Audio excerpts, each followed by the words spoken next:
சென்னை தரமணியில் பீகார் குடும்பத்தினர் கொடூரமாக கொல்லப்பட்ட சம்பவத்திற்கு அதிமுக பொதுச் செயலாளர் எடப்பாடி பழனிசாமி கடும் கண்டனம் தெரிவித்துள்ளார். இதுகுறித்து அவர் வெளியிட்டுள்ள அறிக்கையில், அண்மையில் திருத்தணியில் வடமாநில இளைஞர் தாக்கப்பட்டதை தொடர்ந்து தற்போது அரங்கேறியுள்ள இந்த கொலைகள் திமுக ஆட்சியில் சட்டம் ஒழுங்கு சீர்குலைவை காட்டுகிறது என்று விமர்சித்துள்ளார். இந்த சம்பவத்தில் தொடர்புடைய குற்றவாளிகள் மீது கடும் நடவடிக்கை எடுப்பதோடு இதுபோன்ற துயரங்கள் இனி நிகழாமல் தடுக்க வேண்டும் என்றும் அவர் வலியுறுத்தியுள்ளார்.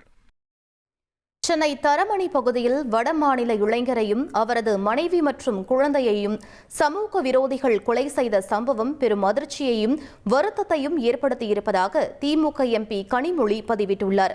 கொலை செய்யப்பட்ட அந்த பெண் பாலியல் வன்கொடுமைக்கு உள்ளான செய்தி மிகுந்த வேதனை அளிப்பதாகவும் இக்கொடுஞ்செயலில் ஈடுபட்டவர்கள் கடும் தண்டனைக்கு உள்ளாக்கப்பட வேண்டும் என்றும் அவர் வலியுறுத்தியுள்ளார். சென்னை தரமணி பகுதியில் பீகாரைச் சேர்ந்த வடமாநில தொழிலாளி கௌரவ்குமார், அவரது மனைவி மற்றும் 2 வயது குழந்தை கொடூரமாக கொலை செய்யப்பட்ட சம்பவத்திற்கு மத்திய அமைச்சர் எல் முருகன் கண்டனம் தெரிவித்துள்ளார். தமிழகத்தில் மதுபோதையால் நடந்து வரும் இதுபோன்ற சம்பவங்கள் தமிழக காவல்துறை மற்றும் அதன் சட்டம் ஒழுங்கு பாதுகாப்பை கேள்விக்குறியாக்கியுள்ளதாக குறிப்பிட்டுள்ளார். 1,26,00,000 மனங்களை வென்ற தந்தி டிவி யூடியூப் சேனல். தவிர்க்க முடியாத தம்ப்நெயில்ஸ், கலக்கலான கான்டென்ட்ஸ். நீங்களும் இந்த குடும்பத்தில் இணைய இப்பவே சப்ஸ்கிரைப் பண்ணுங்க. அசுரபலம் கொண்ட எங்கள் டிஜிட்டல் கரங்களில் உங்கள் விளம்பரங்களை சேர்க்க வாட்ஸ்அப் பண்ணுங்க. 8939888378. Email advtthanditv@dttv.in.